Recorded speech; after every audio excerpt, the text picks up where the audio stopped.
Taoiseach, you say that your government are going to implement another carbon tax on the 1st of May. People everywhere can't believe that, notwithstanding the savage cost of fuel already, that he would even consider raising it further. You know that it's the last straw that broke the camel's back. But this is the price that the country and the people of Ireland, the young and old, have to pay so that you will have the continued support of the Greens to remain Taoiseach. He already have closed down Bornemona, and every day since then the cost of electricity has gone up. You promised the people of North Kerry, when you were canvassing there, that you would support Shannon LNG. Now you're against it. Surely, Taoiseach, you know what's happening around the world. China are building massive powered electricity generating stations. Russia are mining coal and oil. USA are still using massive passenger 8-cylinder vehicles, Lincoln Continentals, Chevrolet, massive 5.7 and 7.8 litre 8-cylinder engines. Petrol is $3.80 a gallon there. $380. Here are we with most people driving 1.6 and 2 litre cars, and Eamon Ryan is saying that we're still wrong. He wants to price us off the road. He will break the country with the targets. Russia, China and India and Africa will keep doing what they are doing, and they will do more harm to the environment in 1 year than Ireland would do in 1,000 years. He will close this country down, and he will finish up exporting our youth like happened in the 50s and early 60s. The true extent of the war that the war has on our energy costs has not been felt yet. Haulage, construction are in serious trouble. Road bridge, the loss of 1,000 jobs. It will have a ripple effect on me and many others are on the brink. Already 10 large construction companies are gone down in the UK. We will follow. If every light was turned off and we all left this country, it would only make 0.13 of 1% in the worldwide context.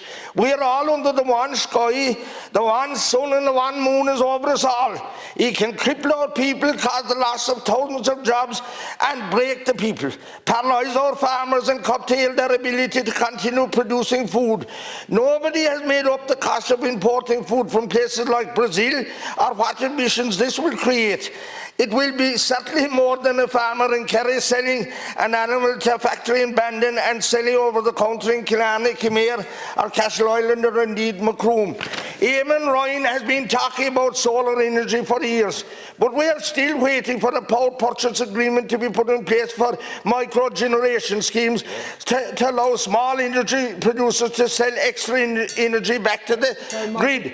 Farmers and industry have acres of farm buildings with roofs that they could put these solar panels on top and give them a small bit of financial help to start them off. If they were paid for the extra energy, it would make a huge difference to relieve the energy crisis in this country. I want to thank the Deputy for raising the issue that he has raised. And I just think we need balance and perspective in the debate. I fully accept that the cost of living is having a very significant impact on people, caused by a war and caused by a pandemic. Without question, the pandemic and the war has caused an extraordinary increase in energy prices globally now. All over the world it's happening. Not because of carbon tax or anything else like that, because of the impact on the energy market of restrictions on fuel and the enormous uncertainty that has created. And as a result, the government did take measures to help hauliers.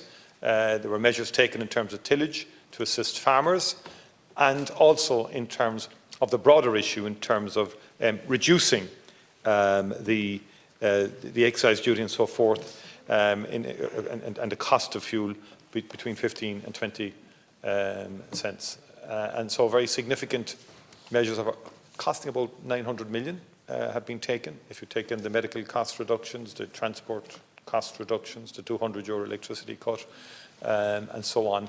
And that's on top of a budget of £1 billion that was given last year in tax on October for this year. So already we're close to £2 billion of measures have been taken, and it's only the beginning of April in respect of this. In the bigger picture, the individual tax that you reference is not at all as significant as people are endeavouring to portray it as. And we can take measures, as we took in the budget, to offset that. And in terms of what you're essentially saying, we haven't closed Bordnamona. Bordnamona is enjoying a new lease of life. Enjoying a new lease of life in terms of wind energy, for example, and in terms of other issues, in terms of the conservation, in terms of the preservation of bogs and so on like that. And I would put it to you, Deputy, I actually think we have to play our part as a country. And I think the young people of this country want us to play a part. But what the implication of what the Deputy has said is that this country should ignore climate change, let other countries deal with it, and we should paddle our own canoe and to hell with the consequences and play no part. Like Ireland, from the foundation of the state, believes in the international community. We believe in a rules-based order. We believe in playing our part, Deputy. And climate change is existential. I know you don't agree with it. You deny that it's happening at all. I think that's your position. You've put forward that in the House. I disagree with you. I think it's existential. I think we have a duty to the younger generations, to our children and our children's children, not to stand still now, not to deflect, not to postpone, because we don't have a choice. It's now or it's never. And it's nothing to do with Eamon Ryan, it's nothing to do with the Greens. It should be the concern of every Dáil deputy in this House and every senator. It should be the concern of everybody that we must act to protect this planet for our children and our children's children. That's what should matter in this House. Deputy Danny Healy-Rae, 1 minute. Yes, it is political, Taoiseach. It's to keep you in power till the end of the year and to make you tarnished the next year, to keep our ministers behind you in place. That's what it is. And the tail is wagging the dog, and the dogs in the street can see that, and they know that. And listen, look, you haven't answered or explained what's going on in Russia or China or the USA, where they're using massive amounts of oil and diesel and coal and everything else, and he won't let us cut a solid here if he could. If there's drains cut across the passages into the bogs in the Midlands, so the locals there can't cut turf this year. Do you know that? You do know it, because Bordnamona have it done under instruction of someone. But listen, Taoiseach, he'll not being fair with the people. He'll close the country down at the behest of Eamon Ryan. And he's dictating the policy, and because I know that there are good and fair-minded people in the Fianna Fáil party and indeed other parties. But you're not listening to them. You're listening to one man, Eamon Ryan, and follow him, and who knows the answer that will get at the doors the next time round, because he's totally and absolutely wrong. He doesn't understand the trouble that the people of the country are in at the present time, and not do you.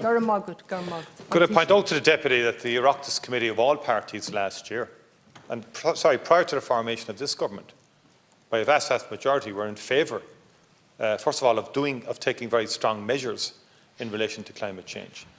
You're in a very small minority, Deputy, who believe that... Sorry, please, I've heard. You're in a very small minority of people who believe that climate change isn't happening. And you're in a very small minority in this House who believes we should do nothing about it and just let China or United States do it, and we should paddle on. I don't agree with you. And what I want to say, we're not playing our part right now. We're not doing enough, actually, in terms of climate change. We're behind. Carbon emissions are increasing. The challenge we have between now and 2030 is very significant, the challenges. I'm trying to be honest here. Let's not pretend that we're doing something extra or better than others. We have to step up to the plate. We haven't been in the past doing enough in relation to climate change. But there's win-wins here. The Central Bank has said there'll be 88,000 extra jobs. You talk about closing the country, a doomsday scenario.